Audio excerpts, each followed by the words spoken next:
해결책을 가진 사람의 행복이란 제목으로 하나님 말씀 증거하도록 하겠습니다. 레위기 전반부 결론입니다. 1장부터 7장까지는 제사법에 관한 내용이었고 8장부터 15장까지는 정결법.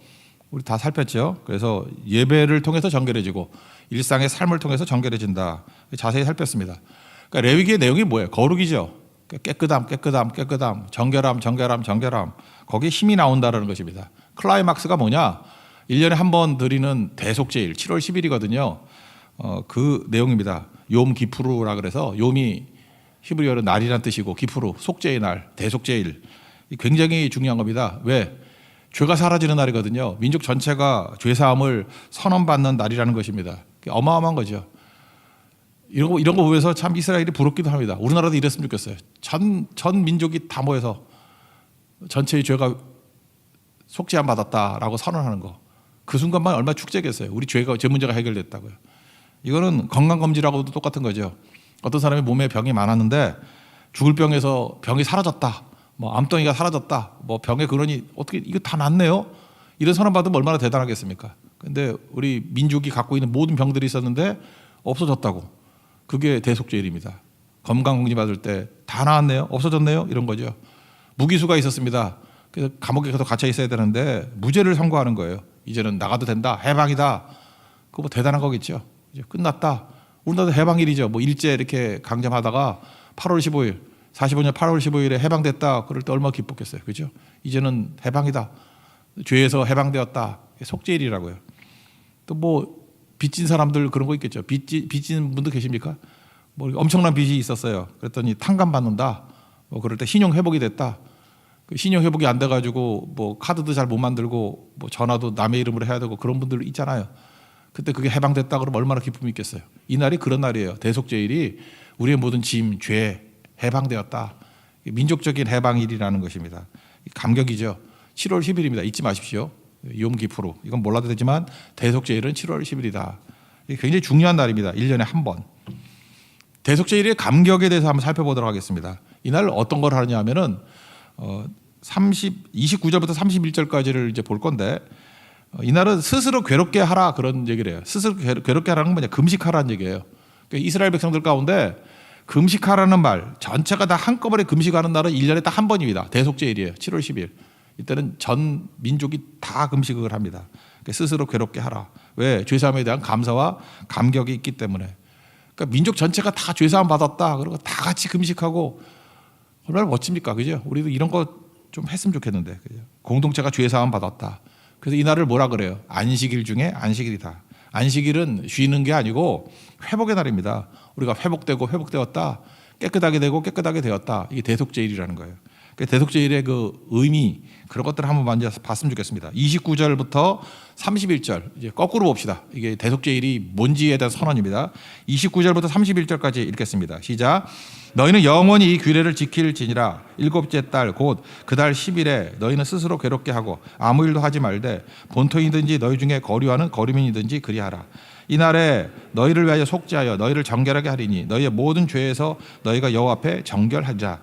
이는 너희에게 안식일 중에 안식일인즉 너희는 스스로 괴롭게 할지니 영원히 지킬 규례라. 대속죄일. 이게 뭐 사실은 십자가예요. 십자가의 클라이막스가 이 대속죄일을 말하고 있는 것이거든요.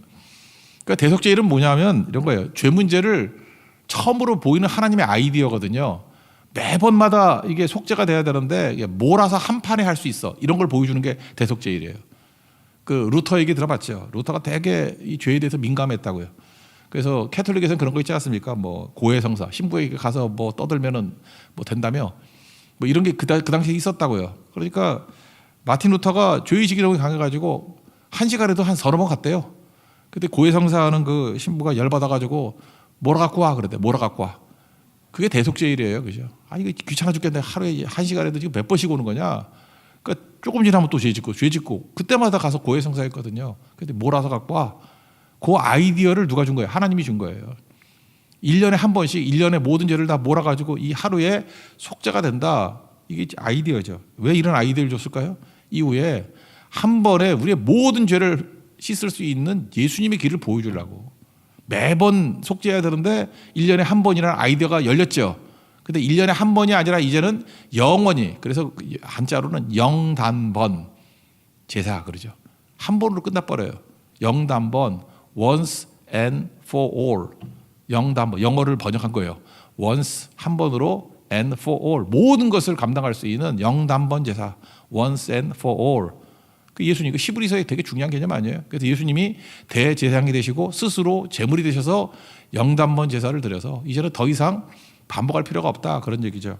먼저 1년에 한 번 된다는 얘기가 나오는 게 마지막 34절입니다. 34절 읽겠습니다. 시작. 이는 너희가 영원히 지킬 규례라. 이스라엘 자손의 모든 죄를 위하여 1년에 한 번 속죄할 것이니라. 아론이 여호와께서 모세에게 명령하신 대로 행하니라. 1년에 딱 한 번, 그죠? 한 번으로 된다. 이 아이디어죠. 길이 열린 거예요. 이게 몰아서 한 번에 할 수 있는 거.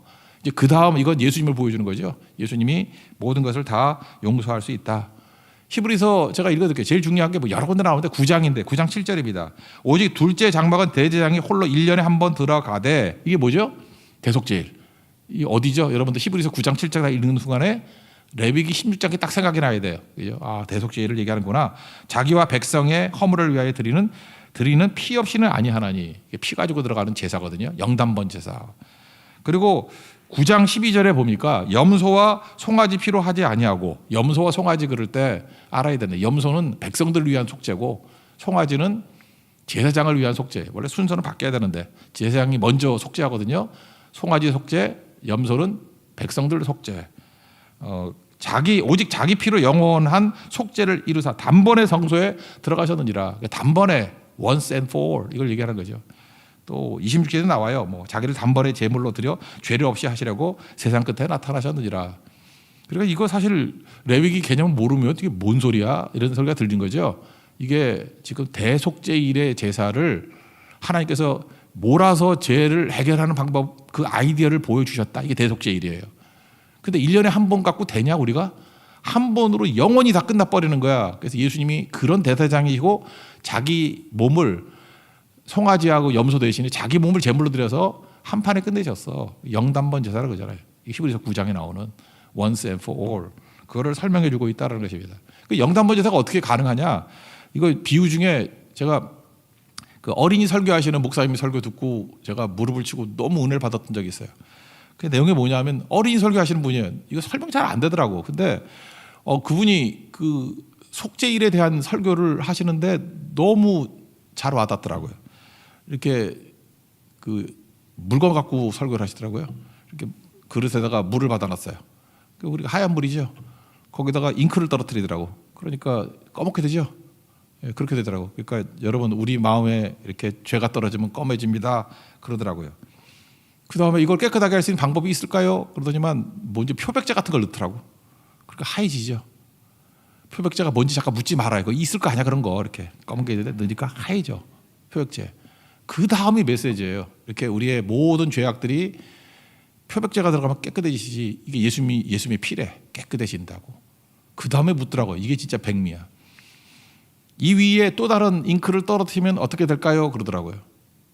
멍청한 아이들은 검해져요 그러는데 좀 머리가 도는 애들은 계속 하얄 거예요. 왜? 그 안에 표백제가 들어있으니까. 그죠? 그래서 떨어뜨렸더니 아니나 다를까 계속 하얘요. 이게 예수님의 한 번 죽으심으로 우리의 모든 죄가 사해지는 영단번 예배. 그렇게 설명을 안 하는데 그렇게 설명을 풀어서 하면서 이게 영단번 제사의 의미라고.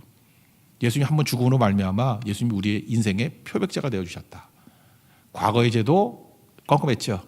사해 주시고 지금의 죄도 사해 주시고 장차 지을 죄도 표백제에 들어가 있기만 하면 다 사함 받게 된다.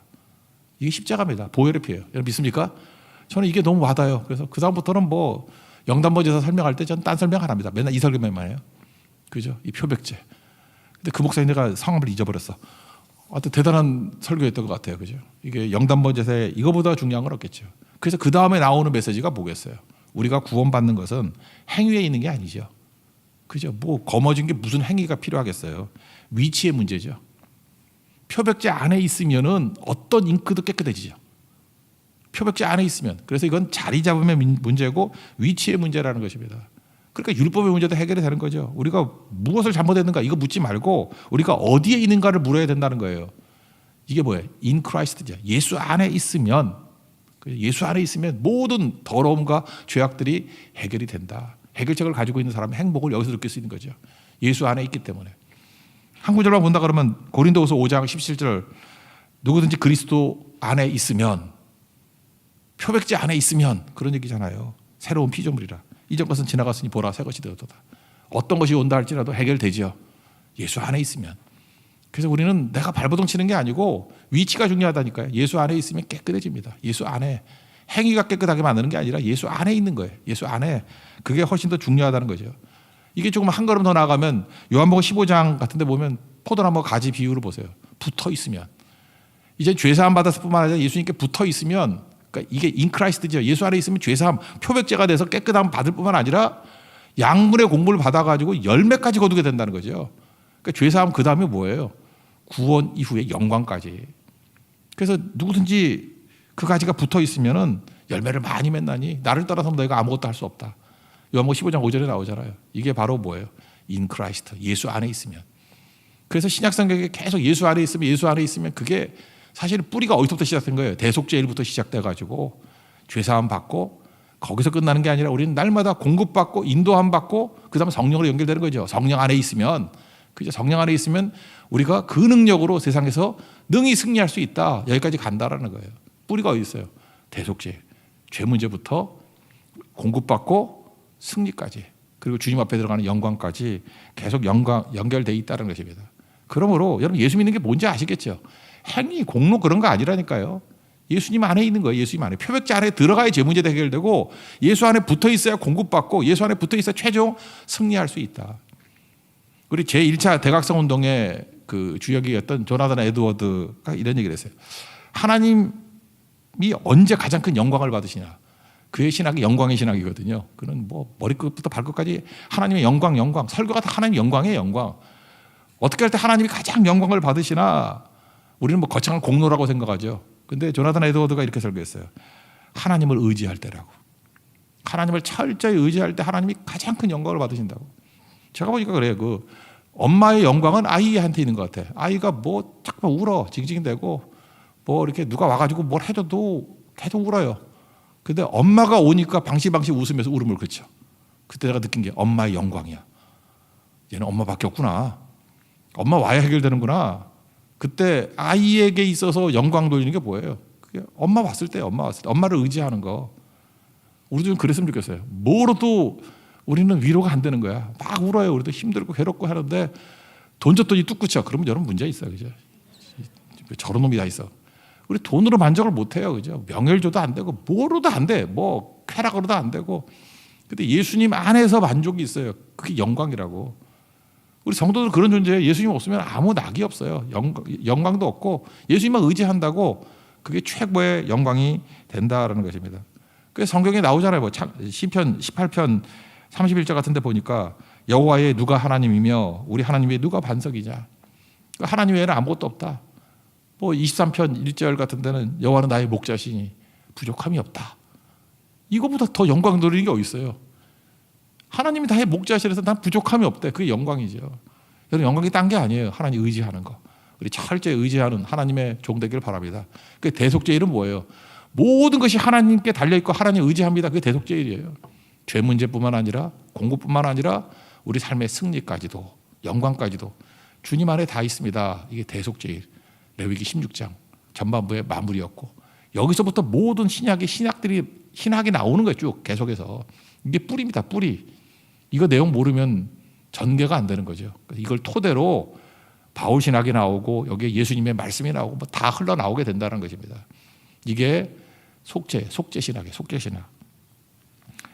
뭐 내용은 다 살폈으니까 된 거고 뭐 여기서 끝내도 되는데 이제 실제에 들어가야 되죠. 이제 대속죄를 어떻게 하냐. 이 실제 드리는 내용들을 보면서 여기 또 메시지가 있다라는 것입니다. 먼저 이렇게 시작을 해요. 그 아론의 아들 4명이 있었는데 2놈이 십장에서 죽었죠. 다른 불로 담아서 분향하다가 그 나답과 아비후가 죽잖아요. 그러면서 하나님께서 이렇게 말씀하는 거예요. 야, 말씀대로 하라면 죽지. 이제부터 말씀대로 해야 돼. 그러니까 생각대로 하면은 망하는 거야. 이게 중요한 메시지죠. 신앙이 뭐예요? 생각대로 하는 거 아니에요. 말씀대로 하는 거지. 내 생각에 좋을 대로 그 최악이 사사기 아니에요. 자기 소견에 옳은 대로. 오피니언으로 살면 망해요. 그래서 우리 신앙에서 제일 조심해야 될 게 뭐냐면 내 생각에는 잠깐 이렇게 내 판단에는 그 망할 놈들이에요. 망할 놈들. 말씀대로 해야 되니까 그 말씀에 뭐라고 돼 있나 그래야 산다. 이게 출발이라는 것입니다. 철저히 말씀대로. 그래서 구조가 어떻게 돼 있냐면 내용은 많은데 되게 간단히 1절부터 10절까지는 이렇게 하라예요. 그리고 11절부터 22절까지는 이렇게 했다예요. 그래서 이게 이 율법서 같은 거 이렇게 쭉 볼 때 보면 되게 길어 보여. 그리고 반복같이 보여. 왜 그렇게 하는지 알아요? 이렇게 하라가 설명되어 있고 그대로 했다가 그 다음에 또 나와. 그러니까 우리 읽을 때 지겨워 죽지. 똑같은 얘기를 또 하고 또 하고 또 하고 해. 그걸 강조하는 거예요. 이렇게 하나님 말씀하셨더니 걔네들이 복사판 같이 이렇게 했다. 이거예요. 이게 메시지라고. 그거 읽으면서 얘네들이 지겨움을 느꼈겠어요? 이렇게 해야 되는 거구나. 이걸 깨닫게 되는 거죠. 가끔마다 또 죽어. 이거 안 하면 죽는구나. 이게 메시지라고. 그러니까 말씀 그대로 사는 거예요. 그래서 우리 인생의 가장 큰 영광이 뭐라 그랬습니까? 말씀의 성취라 그랬죠. 하나님께서 하나님 형상대로 우리를 만들었습니다. 말씀이 우리에게 하나님과 연결된 게 말씀이에요. 말씀이 똑같이 주어졌는데 어떤 사람한테는 말씀이 성취가 되는 거예요. 그게 가장 잘 사는 인생이에요. 마리아가 그랬잖아요.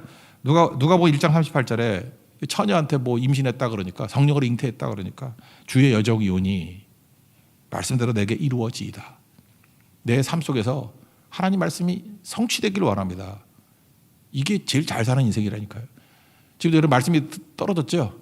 여러분 최악이 뭔지 알아요? 이렇게 말씀은 잘 들었어. 근데 하나도 성취가 없어. 그럼 여러분 개쓰레기예요. 근데 하나님 말씀이 선포가 됐어요. 그랬더니 내 삶 속에서 말씀이 성취가 되는 거예요. 그럼 하나님의 그 능력의 통로라고. 말씀이 성취되는 인생. 그게 중요합니다. 말씀 듣고 말씀에 성취가 되는 인생. 그래서 대속죄를 얘기하는 게 그거예요. 말씀대로 했다. 1절부터 10절까지. 말씀이 선포됐다. 말씀대로 하더라. 22절까지. 그 내용 그대로 된다는 것입니다. 말씀대로 안 하면 죽더라. 10장에 나오는 샘플 하나 보여주는 거죠.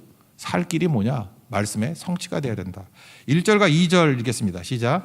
아론의 두 아들이 여호와 앞에 나아가다가 죽은 후에 여호와께서 모세에게 말씀하시니라. 여호와께서 모세에게 이르시되 내 형 아론에게 이르라. 성소에 휘장한 법궤위 속죄소 앞에 아무 때나 들어오지 말라. 그리하면 죽지 않도록 하라.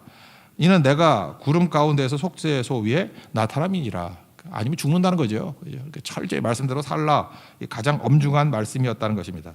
그리고 이제 순서가 나오는데 속죄하는 순서가 1차 대제사장, 두 번째 백성, 세 번째 지성소. 그 물건 자체까지도 깨끗해요. 우리 더러운 사람이 접촉했으니까 같이 깨끗해져야 되니까 세 가지예요. 제사장, 백성, 성소. 이 세 가지의 속죄를 쭉 설명하고 있다라는 것입니다. 그래서 지도자가 중요한 거죠. 이 대제사장이 얼마나 중요한지 여기는 송아지를 바쳐요. 수송아지.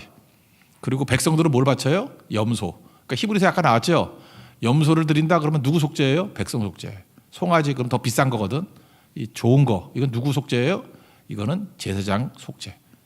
그리고 향로. 제사장은 지성소에 들어가잖아요. 향로가 있어요. 향로에 향을 피우는 이유가 뭘까요? 우리 한국에는 이게 무속이 있어가지고 무속에서 향을 왜 피워요? 귀신이 싫어한다며 그거. 죄송합니다. 여러분 그런 개념이 없네. 나만 갖고 있네 그런 걸. 예. 그 향 피우는 게 그 냄새가 귀신이 싫어하는 냄새래잖아. 근데 성경엔 그런 개념이 아니에요. 향을 왜 피워요? 일장에 뿌옇게 만드는 거야. 속죄소를 직접 보면 죽기 때문에. 향을 피운다는 건 뭐냐면 그러니까 시내산에 올라갔을 때 안개가 있어가지고 구름이 임해가지고 안 보이게 만들었잖아요. 그러니까 하나님 직접 보면 안 된다는 거예요. 그 향은 뭐예요? 가림이죠, 가림. 하나님 직접 나갈 수가 없다는 거예요, 죄인이. 그래서 향을 피운다는 것은 가려준다 이런 뜻이라고 뭐 성경에 나와요. 그래서 제사장의 속죄에는 비싼 수송아지, 송아지 드리는 거, 그리고 향을 피워가지고 가리게 만드는 거. 직접 보면 하나님 죽는다. 그래서 먼저 제사장부터 철저히 죄 사함 받아야 된다. 우리가 왕 같은 제사장들 아니에요. 예수님도 그랬죠. 산상수훈에서 형제의 눈에 티는 보면서 왜 내 눈에 있는 들보는 안 보느냐. 여러분 개혁이 뭡니까? 나부터 회개하는 거예요. 기독교의 메시지는 그거예요. 나부터예요. 제사장부터예요. 나부터. 그죠? 부흥이 어디에서 일어나요? 내가 회개하면 부흥이 일어나요. 우리 남 쳐다보는 거 아니에요. 여러분 진짜 교회가 변화되기를 원하십니까? 내가 회개하면 돼요. 내가 깨끗해지면 돼요. 내가 겸손해지면 돼요. 여러분 마찬가지입니다. 교사, 우리 교육자들 부흥하는 방법이 뭔지 알아요? 저야 말할 것도 없죠. 제가 회개하고 제가 낮아지고 제가 깨끗해지고 그러면 살아납니다. 가정도 마찬가지예요. 가장이 겸손해지고 깨끗해지고 회개하면 가정 변화돼요. 너의 문제가 아니라 나의 문제다. 이게 이 속죄일의 제일 중요한 개념입니다. 제사장부터. 제사장이 철저하게 회개했더라. 10절까지 이렇게 하라 해서 했다만 읽읍시다. 했다. 그죠? 했다를 읽는 게 낫겠죠. 똑같은 얘기니까. 11절부터 13절까지 읽겠습니다. 시작. 아론은 자기를 위한 속죄제의 수송아지를 드리되 자기와 집안을 위하여 속죄하고 자기를 위한 그 속죄제의 수송아지를 잡고 향로를 가져다가 여호와 앞 제단 위에서 피운 불을 그것에 채우고 또 곱게 간 향기로운 향을 두 손에 채워가지고 휘장 안으로 들어가서 여호와 앞에서 분향하여 향연으로 증거계 위 속죄소를 가리게 할지니 그리하면 그가 죽지 아니할 것이며. 여기 향의 목적이 뭐예요? 향연이 가리게 한다 그랬죠. 가리게 한다. 안 보이게 하는 거. 그런 거라는 것입니다. 그리고 이제 피 뿌리는 거죠. 그 다음에 14절 읽겠습니다. 시작. 그는 또 수송아지 피를 가져다가 손가락으로 속죄소 동쪽에 뿌리고 또 손가락으로 그 피를 속죄소 앞에 7번 뿌릴 것이며. 그래서 먼저 자기 자신의 죄를 회개하는 것. 이게 첫 번째라는 것입니다. 그리고 두 번째는 뭐예요? 백성을 위한 속죄. 이게 또 피 뿌리는 건데 이건 염소를 잡아요. 염소를. 그러니까 송아지보다 좀 싼 거예요. 그 무슨 얘기예요? 그 제사장의 죄가 훨씬 엄중하다는 거예요. 백성들은 그거보다 하위 개념이라는 거예요. 향도 없어요. 왜? 향이 왜 없죠? 얘네들은 뭐 지성소 못 들어가니까 바깥에 있잖아요. 그러니까 염소로 드린다. 그래서 항상 염소를 드린다 그럴 때 요거고, 염소 두 마리 중에 한 마리만 드리고 하나는 아사셀 염소라 그러죠. 또 뒤에 설명할 건데 두 마리 중에 하나만 잡고 하나는 광야로 풀어져 버려요. 그런 게 나옵니다. 15절 읽겠습니다. 시작.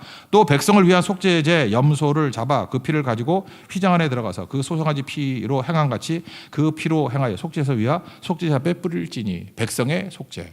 그리고 나중에 성물의 속죄, 지성소의 속죄. 16절 읽겠습니다. 시작. 또 이스라엘 자손의 부정과 그들이 범한 모든 죄로 말미암아 지성소를 위하여 속죄하고 또 그들의 부정한 중에 있는 회막을 위하여 그같이 할 것이며. 그러니까 물건도 속죄해야 된다는 거예요. 그러니까 속죄의 세 단계. 제사장, 백성, 물건. 그러니까 다 우리가 접촉하는 모든 것들이 다 더럽다라는 거예요. 그럼 그 다음 얘기입니다. 여기에 이제 아사셀 염소라는 게 나오죠. 유일에 여기 나오는 거, 딴 데도 안 나와. 여기 아사셀 염소. 염소라는 게 뭐냐면 하나님께서 지금 보세요.